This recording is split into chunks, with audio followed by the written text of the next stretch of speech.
ನಿಮ್ಗೆ ಗೊತ್ತೈತೆ GPS panic button ಅಣ್ಣ ಯಾರು ಹಾಕ್ಸಿದಿರಾ ಗಾಡಿಗಳಿಗೆ ಎಲ್ಲ ಹಾಕ್ಸಿದಿರಲ್ವಾ GPS ಪ್ಯಾನಿಕ್ ಬಟನ್ ಅಣ್ಣ ಏನಿಲ್ಲ GPS ಪ್ಯಾನಿಕ್ ಬಟನ್ ಇದು ಅಳವಡಿಕೆನೆ ವ್ಯವಸ್ಥೆನೆ ಸರಿ ಇಲ್ಲ ಅಂತ ಹೇಳ್ಬಿಟ್ಟು ಭೈರತಿ ಸುರೇಶ್ ಅವ್ರೆ ಆ ಕಾಲ್ ಸೆಂಟರ್ ರೂಮ್ಗೆ ಹೋಗ್ಬಿಟ್ಟು ಒಂದು ವಿಡಿಯೋ ಮಾಡಿ ಹಾಕ್ತಾರೆ ಅವ್ರು ಸೋಷಿಯಲ್ ಮೀಡಿಯಾದಲ್ಲಿ.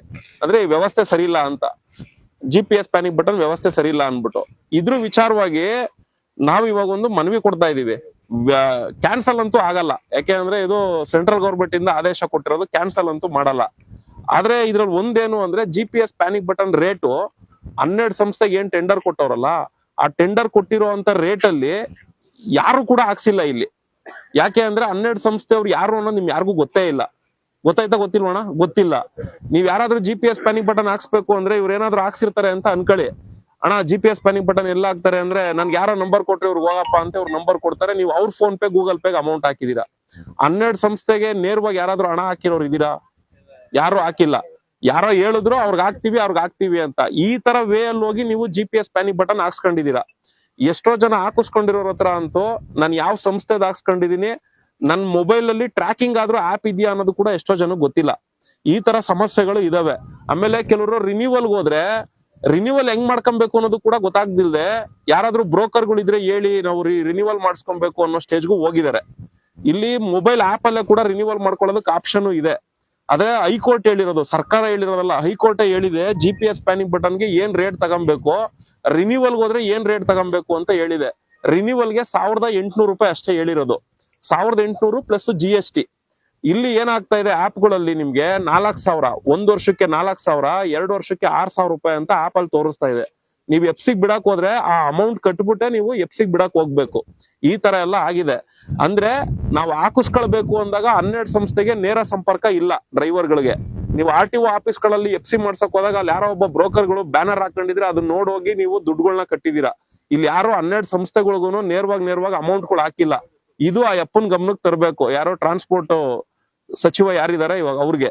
ಎರಡನೇದು, ರಿನ್ಯೂವಲ್ಗೆ ಹೋದಾಗ ಆಪ್ಗಳಲ್ಲಿ ನಾವೇನ್ ಅಮೌಂಟ್ ಕಟ್ತಿದೀವಲ್ಲ ಆ ಅಮೌಂಟ್ಗಳು ಕಮ್ಮಿ ಬರ್ಬೇಕು. 4000, 5000 ಇದೇನ್ ಬರ್ತಾ ಇದೆ ಇದು ಬರಂಗಿಲ್ಲ. ಹೈಕೋರ್ಟ್ ಹೇಳಿರೋದು 1800 ರೂಪಾಯಿ ಪ್ಲಸ್ GST. ಜಾಸ್ತಿ ತಗಂತವ್ರೆ. ಅದಕ್ಕೆ ಈಗ ಬಂದಿರೋ ಹೊಸ ಸಚಿವರಿಗೆ ಅವರೇ ಖುದ್ದಾಗಿ GPS ಕಾಲ್ ಸೆಂಟರ್ ರೂಮ್ಗೆ ಹೋಗಿ ಶಾಂತಿನಗರದಲ್ಲಿ ಎನ್ಕ್ವೈರಿ ಮಾಡಿದಾಗ ಅಲ್ಲಿ ಲೋಪದೋಷಗಳು ಕಂಡು ಬಂದು ಇದು ಸರಿ ಇಲ್ಲ ಅಂತ ಅವರೇ ಹೇಳಿದ್ದಾರೆ. ಹಂಗಾಗಿ ಅವ್ರ ಗಮನಕ್ಕೆ ತರಬೇಕು ಅಂದ್ರೆ ನಾವೆಲ್ಲೋ ಕೂತ್ಕೊಂಡು ಸೋಷಿಯಲ್ ಮೀಡಿಯಾದಲ್ಲಿ ಮಾತಾಡೋದ್ರಿಂದ, ಇನ್ನೆಲ್ಲೋ ಕೂತ್ಕೊಂಡು ಮಾತಾಡೋದ್ರಿಂದ ಅದಾಗಲ್ಲ. ಅವ್ರ ಗಮನಕ್ಕೆ ಹೋಗ್ಬೇಕು ಅಂದ್ರೆ ಮನವಿ ಕೊಡ್ಬೇಕು. ಈಗ ನಾವು ನಮ್ ಸಂಘಟನೆ ಕಡೆಯಿಂದ ಮನವಿ ರೆಡಿ ಮಾಡಿದೀವಿ. ನಮ್ ಸದಸ್ಯರುಗಳೆಲ್ಲ ಸಹಿ ಹಾಕಿದ್ದಾರೆ. ಈಗ ಈ ಸಹಿಗಳು ಸಾಲದು. ನೀವೆಲ್ಲರೂ ಇದಕ್ ಸಹಿ ಹಾಕ್ಬಿಟ್ಟು ನಿಮ್ ಫೋನ್ ನಂಬರ್ಗಳು ಹಾಕಿದ್ರೆ ಇದನ್ನೆಲ್ಲ ಪಿನ್ ಮಾಡಿ, ಬೇಕಾದ್ರೆ ಇಲ್ಲಿ ಸೈನ್ ಹಾಕ್ದವ್ರದ್ದು ಎಲ್ರದ್ದು ಕೂಡ ಒಂದು ವಾಟ್ಸ್ಆಪ್ ಗ್ರೂಪ್ ಮಾಡ್ತೀವಿ. ಹೋಗೋ ದಿನ ತಿಳಿಸ್ತೀವಿ. ಫ್ರೀ ಇದ್ರೆ ಬರ್ಬೋದು, ಫ್ರೀ ಇಲ್ಲ ಅಂದ್ರೆ ನಿಮ್ ಪಾಡ್ ನೀವು ಡ್ಯೂಟಿ ಮಾಡ್ಕೊಳ್ಳಿ. ನಿಮ್ ಪರವಾಗಿ ನಾವು ಈ ಮನವಿ ಕೊಡ್ತಾ ಇದೀವಿ. ಈ ಮನವಿಲ್ ಬರ್ದಿರೋದು ಅಷ್ಟೇ. ಗಾಡಿ 12 ಸಂಸ್ಥೆ ಅದೇ ಇವಾಗ ಏನ್ ಹೇಳಿದೀನಿ ಅದೇ ಡೀಟೇಲ್ಸ್ ಇಲ್ಲಿ ಬರ್ದಿರೋದು. ಬೇಕಾದ್ರೆ ಓದ್ಕೊಳ್ಳಿ. ಹೌದಣ್ಣ, ನಮ್ ಗಾಡಿಗಳಿಗೂ GPS ಪ್ಯಾನಿಕ್ ಬಟನ್ ಹಾಕ್ಸ್ಕೊಂಡು ರಿನ್ಯೂವಲ್ಗೆ ಹೋದ್ರೆ ಜಾಸ್ತಿ ದುಡ್ಡು ಆಪಲ್ ತೋರಿಸ್ತಾ ಇದೆ, ಸರ್ಕಾರ ಹೇಳಿರೋ ರೇಟ್ಗಿಂತ ಜಾಸ್ತಿ ತೋರಿಸ್ತಿರೋದ್ರಿಂದ ಕೊಡಕ್ ಆಗ್ತಿಲ್ಲ ಅನ್ನೋ ಮನಸ್ಥಿತಿ ನಿಮ್ಗಿದ್ರೆ ಒಂದು. ಎರಡನೇದು, ಈಗ ಹೊಸದಾಗಿ ಕೆಲವರು GPS ಪ್ಯಾನಿಕ್ ಬಟನ್ಗಳು ಇನ್ನೂ ಹಾಕ್ಸಿಲ್ಲ. ಹಾಕಿಸ್ದೇ ಇರೋದ್ರಿಂದ ಏನಾಗ್ತಾ ಇದೆ, ಎಲ್ಲಿ ಹಾಕಿಸ್ಕೊಳ್ಬೇಕು ಅನ್ನೋದು ಕೂಡ ಕೆಲವರು ಗೊತ್ತಾಗ್ತಾ ಇಲ್ಲ. ನಾವು ಸೋಷಿಯಲ್ ಮೀಡಿಯಾದಲ್ಲಿ ಅದ್ರ ಬಗ್ಗೆ ಎಲ್ಲ ವಿಡಿಯೋಸ್ ಮಾಡಿ ಹಾಕ್ತಿದೀವಿ. ಇನ್ನು ಕೆಲವರು ನಮ್ ರಾಜ್ಯದಲ್ಲಿ ಯಾಕೆ ಮಾಡಿಸ್ಬೇಕು, ಆಂಧ್ರಾಗ ಹೋಗೋಣ, ಆಂಧ್ರದಲ್ಲಿ ಹೋದ್ರೆ ಕಮ್ಮಿ ದುಡ್ಡು ಆಗುತ್ತೆ ಅಂತೆಲ್ಲ ಹೇಳ್ತಾರೆ. ನೀವು ಆಂಧ್ರದಲ್ಲಿ ಹೋಗಲ್ಲ, ಯಾವ ಸ್ಟೇಟ್ ಅಲ್ಲಿ ಹೋಗಾದ್ರೂ FC ಮಾಡಿಸ್ಬೋದು. ಅದು M41 ಅಲ್ಲೂ ಕೂಡ ಅದು ಆಕ್ಟಿವೇಟ್ ಆಗುತ್ತೆ. ಆದ್ರೆ ನಿಮ್ದು CC ಈಗ ನೋಡಿ K03, ಇದು K05, ಯಾವ RTOದಲ್ಲಿ ನಿಮ್ಮ CC ಇರುತ್ತೆ ಅಲ್ಲಿ ನೀವು ಪಾಸಿಂಗ್ ಮಾಡಿಸ್ಕೊಂಡ್ ಬಂದಿರೋ ಅಂತ ಕಾಪಿನ ಇಲ್ಲಿ ತಂದಿ ತೋರಿಸಿ ಇಲ್ಲಿ ಅಪ್ರೂವಲ್ ಮಾಡಿಸ್ಕೊಂಡು ಆಮೇಲೆ ನೀವು ಗಾಡಿ ರನ್ ಮಾಡ್ಬೇಕು. ನೀವು ಅಲ್ಲಿ ಮಾಡಿಸ್ಕೊಂಡ್ ಬಂದಿದೀವಿ ಬಿಡು ಅಂತ ಇಲ್ಲಿ ಓಡಿಸ್ತಾ ಇದ್ರೆ RTOದವ್ರು ಏನಾದ್ರು ಗಾಡಿ ಹಿಡಿದಾಗ FC ಆಗಿದೆ ಸರ್ ನಾವು ಆಂಧ್ರದಲ್ಲಿ ಮಾಡಿಸ್ಕೊಂಡ್ ಬಂದಿದೀವಿ ಅಂದ್ರೆ ಯಾವ್ದೇ ಕಾರಣಕ್ಕೂ ಅವ್ರು ಒಪ್ಪಲ್ಲ. GPS ಪ್ಯಾನಿಕ್ ಬಟನ್ ಹಾಕಿಲ್ಲ ಅಂತ ದಂಡ ಬರ್ದವ್ರೆ. ಆತರ ಸುಮಾರು ನಡೆದಿದಾವೆ. ಅದು ಒಂದು. ಎರಡನೇದು, ಇನ್ಶೂರೆನ್ಸ್ಗಳು ಕ್ಲೈಮ್ ಆಗ್ತಾ ಇಲ್ಲ. ನಮ್ ಕರ್ನಾಟಕದಲ್ಲಿ GPS ಪ್ಯಾನಿಕ್ ಬಟನ್ ಇದ್ರೇನೆ FC-ಗೆ ಅನುಮತಿ ಅಂತ ಕೊಟ್ಟಿರೋದು. ನೀನ್ ಬೇರೆ ಸ್ಟೇಟ್ ಅಲ್ಲಿ FC ಮಾಡಿಸ್ಕೊಂಬಂದು ನೀನ್ M41 ಅಲ್ಲಿ ಆಕ್ಟಿವೇಟ್ ಮಾಡ್ಕೊಂಡಿದ್ರೆ ನಾವ್ ಇನ್ಶೂರೆನ್ಸ್ ಕ್ಲೈಮ್ ಕೊಡಲ್ಲ ಅಂತೇಳಿ ಇನ್ಶೂರೆನ್ಸ್ ಕಂಪ್ನಿಯವರು ಕ್ಲೈಮ್ ದುಡ್ಡು ಕೊಡೋದೇ ಅರಸಾಹಸ. ಅಂತದ್ರಲ್ಲಿ ಈ ತರ ವಿಚಾರಗಳು ಇನ್ಶೂರೆನ್ಸ್ ಕಂಪ್ನಿಯವರು ಗೊತ್ತಿದ್ದಾಗ ಕ್ಲೈಮಿಂಗ್ ಕೊಡೋದಕ್ಕೆ ಮೀನಾಮೇಷ ಎಣಿಸ್ತಾರೆ. ಈ ತರ ಸಮಸ್ಯೆಗಳು ತುಂಬಾ ಜನ ಡ್ರೈವರ್ಗಳಿಗೆ ಗೊತ್ತಿಲ್ಲ. ನಾವು ಗೊತ್ತಿರೋದ್ರಿಂದ ಇಂಥದೆಲ್ಲ ನಡೀತಾ ಇದಾವೆ ಅಂತ ಹೇಳಿ ತಿಳಿಸ್ತಾ ಇದೀವಿ. ಆಮೇಲೆ ಕೆಲವೊಂದು ಕಾಲ್ ಸೆಂಟರ್ ಕಂಪ್ನಿಗಳಲ್ಲಿ ನೀವು ಇಂಡಕ್ಷನ್ ಮಾಡ್ಸಿ ಅಟ್ಯಾಚ್ ಮಾಡ್ಸಕ್ ಹೋದ್ರೆ ಅಲ್ಲಿ GPS ಪ್ಯಾನಿಕ್ ಬಟನ್ ಇಲ್ಲ ಅಂದ್ರೆ ಕೆಲವು ಕಡೆ ತಗೊಳ್ಳೋದೇ ಇಲ್ಲ ಗಾಡಿಗಳು. ಈ ತರದವು ಕೂಡ ಇದಾವೆ.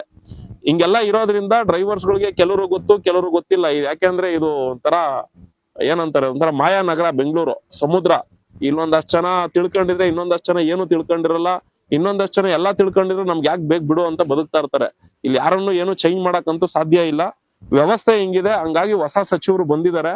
ಮನವಿ ಪತ್ರಕ್ಕಂತೂ ಸೈನ್ ಮಾಡಿಸ್ಕೊಡ್ತಾ ಇದೀವಿ. ನೀವೆಲ್ಲ ಒಂಚೂರು ಸೈನ್ ಮಾಡಿ ನಿಮ್ ಫೋನ್ ನಂಬರ್ಗಳೆಲ್ಲ ಹಾಕೊಟ್ರೆ ಇದಕ್ಕೊಂದು ತೂಕ ಇರ್ತದೆ ಅಂತ ಹೇಳಿ ಇಲ್ಲಿ ಬಂದು ನಿಮ್ ಹತ್ರ ಸೈನ್ ಹಾಕ್ಸ್ತಾ ಇದೀವಿ. ಯಾರಿಗಾದ್ರೂ ಏನೋ ಡೌಟ್ ಇದೆಯಾ? ಕರೆಕ್ಟ್ ಆಗಿದ್ಯಾ? ಯಾಕೆಂದ್ರೆ ಇದು ಸರ್ಕಾರದಲ್ಲಿ ಆಗ್ಬೇಕಾಗಿರೋ ಕೆಲಸ. ಈಗ ನಾವು ಈ ಓಲಾ, ಊಬರ್, ರಾಪಿಡೋ ನಮ್ಮ ಯಾತ್ರೆಯಲ್ಲಿ ರೇಟ್ ಕೊಡ್ರಪ್ಪ ಅಂತ ಹೋದ್ರೆ ಅದೆಲ್ಲ ಬಗೆಹರಿಯದ ಇರೋ ಮ್ಯಾಟ್ರ್. ಅದು ಕೊಟ್ಟಷ್ಟು ಇಸ್ಕೊಬೇಕು. ನಾವು ಅದಕ್ಕೆ ಅದ್ರ ಪರ್ಯಾಯ ಮಾರುವಾಗಿ ನಗರ ಮೀಟರ್ ಅಂತ ಒಂದ್ ಮಾಡ್ದ. ಸುಮಾರು ಜನ ಡ್ರೈವರ್ಗಳು ಕೈ ಜೋಡಿಸೋರು, ಇನ್ನೊಂದಷ್ಟು ಜನ ಕೈ ಜೋಡಿಸ್ತೆ ಆರಾಮಾಗಿದ್ದಾರೆ. ಅದಕ್ಕೇನೆ ಮೊನ್ನೆ ಯಾರೋ ಪ್ರೊಟೆಸ್ಟ್ಗೆಲ್ಲ ಹೇಳಿದ್ರು, ನಾವು ಯಾರೋ ತಲೆ ಕೆಡ್ಸ್ಕೊಳಕ್ ಹೋಗಲ್ಲ. ಯಾಕೆಂದ್ರೆ ಇಲ್ಲೆಲ್ಲ ಪ್ರೊಟೆಸ್ಟ್ ಮಾಡಕ್ ಅನುಮತಿ ಇಲ್ಲ. ಹಂಗಾಗಿ ಅದ್ ಆಗದೆ ಇರೋ ವಿಚಾರಕ್ಕೆ ಹೋಗೋದು ಬೇಡ. ಅಟ್ಲೀಸ್ಟ್ ಇದೇನ್ ಆಗ್ಬೇಕು, ಈ 12 ಸಂಸ್ಥೆ ಡ್ರೈವರ್ಗಳು ಗೊತ್ತಾಗ್ಬೇಕು. ಡ್ರೈವರ್ ನಾನು ಯಾವ್ದೇ ಒಬ್ಬ ಮಧ್ಯವರ್ತಿಗೆ ಹೋಗಿ ಫೋನ್ ಪೇ, ಗೂಗಲ್ ಪೇಗೆ ಹಾಕದ್ ನಿಲ್ಸಿ 12 ಸಂಸ್ಥೆಲಿ ಯಾವ ಸಂಸ್ಥೆಗೆ ನಾನು ದುಡ್ಡು ಹಾಕ್ತಿದೀನಿ ಅದು ಗೊತ್ತಾಗ್ಬೇಕು. ಎರಡನೇದು, ನಿಮ್ಗೆ ಹೈಕೋರ್ಟ್ ಹೇಳಿರೋದು, ಸರ್ಕಾರ ಹೇಳಿರೋದು ಅಲ್ಲ, ಇವ್ರು ಮಾಡಿರೋದು ಅಲ್ಲ. ಇವ್ರು ಜಾಸ್ತಿ ತಗೊಂತಿದ್ರು ಅನ್ಬಿಟ್ಟು ಹೈಕೋರ್ಟ್ ಅಲ್ಲಿ ಕೇಸ್ ಹಾಕಿದ್ರು. ಹೈಕೋರ್ಟ್ ಜಾಸ್ತಿ ತಗಂತವ್ರೆ ಅನ್ಬಿಟ್ಟು ನೀವ್ ಇಷ್ಟೇ ರೇಟು ತಗೊಳ್ಬೇಕು ಅಂತ ಹೇಳಿ ಮತ್ತೆ ಸಾರಿಗೆ ಇಲಾಖೆಗೆ ಗೈಡ್ಲೈನ್ಸ್ ಕೊಡ್ತು. ಅಷ್ಟ್ ಹೇಳಿದ್ರು ಕೂಡ ಅದು ದಂಧೆ ನಿಂತಿಲ್ಲ. ಇದು ಹಿಂಗಾಗಿ ಡ್ರೈವರ್ಗಳು ಕೊಟ್ಟಷ್ಟು ಇಸ್ಕೊಂಡು GPS ಪ್ಯಾನಿಕ್ ಬಟನ್ ಹಾಕೊಂಡವ್ರೆ. ಇವಾಗ ನೀವೆಲ್ಲ ಏನ್ GPS ಪ್ಯಾನಿಕ್ ಬಟನ್ ಹಾಕಿದಿರಲ್ಲ, ನೀವಾಗ ಎಫ್ಸಿಗೆ ಹೋಗ್ಬೇಕು ಅಂತ ಅನ್ಕೊಳ್ಳಿ.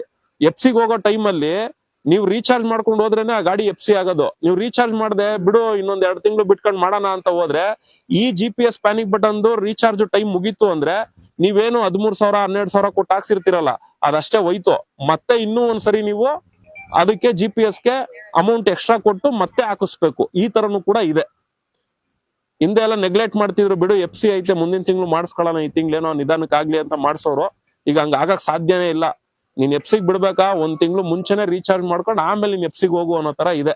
ಅಂದ್ರೆ ಒಟ್ನಲ್ಲಿ ಏನು ಅಂದ್ರೆ ಈ 12 ಸಂಸ್ಥೆಗೆ ಈ GPS ಪ್ಯಾನಿಕ್ ಬಟನ್ ಏನಿಲ್ಲ ಆದೇಶ ಮಾಡಿದಾರಲ್ಲ, ಎಲ್ಲೊಬ್ಬ ಡ್ರೈವರ್ಸ್ನೆಲ್ಲ ಅವ್ರಿಗೆ ಒತ್ತೆ ಆಳ ಮಾಡಿ ಇಕ್ಬಿಟ್ಟವ್ರೆ.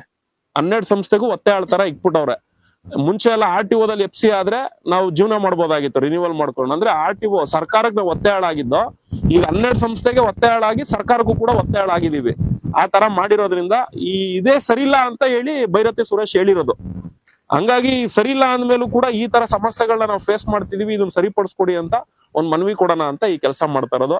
ದಯವಿಟ್ಟು ನಿಮ್ ಹೆಸರು, ನಿಮ್ ಫೋನ್ ನಂಬರ್ ಇಲ್ಲಿ ಬರ್ದಾಕಿದ್ರೆ ನಾವು ಬೇಕಾದ್ರೆ ವಾಟ್ಸ್ಆಪ್ ಒಂದು ಗ್ರೂಪ್ ಮಾಡ್ತೀವಿ. ಫ್ರೀ ಆಗಿದ್ದವರು ಅವತ್ತು ಹೇಳ್ತೀವಿ, ಬರೋರು ಇದ್ರೆ ಬರ್ಬೋದು.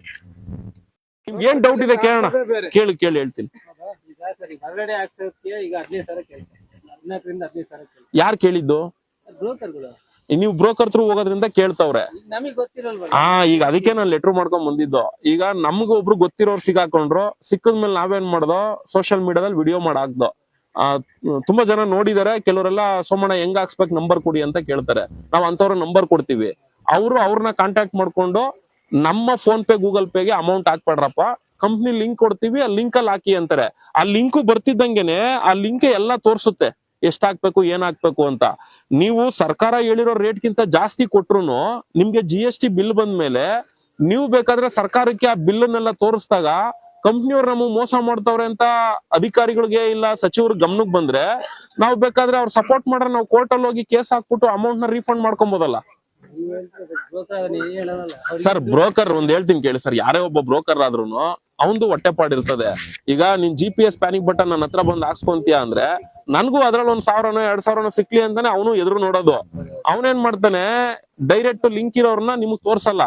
ನೀನ್ ನನ್ಗೆ ಹಾಕಪ್ಪ ದುಡ್ಡು, ನಾನು ನಿನ್ಗೆ ಏನಕ್ಕೆ ಹಾಕಿಸ್ಕೊಡ್ತೀನಿ ಅನ್ಬಿಟ್ಟು ಅವ್ನ್ಗೆ ಏನ್ ಕೊಡ್ಬೇಕು ಕೊಟ್ಬಿಟ್ಟು ಬಾಕಿ ಉಳಿಸ್ಕಂತಾನೆ.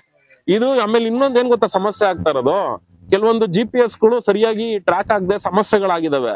ಅದನ್ನ ರೆಡಿ ಮಾಡ್ಕೊಡುವಂತ ಬ್ರೋಕರ್ ಹತ್ರಕ್ ಹೋದ್ರೆ ಅವ್ನ ಕೈಗೆ ಸಿಗಲ್ಲ.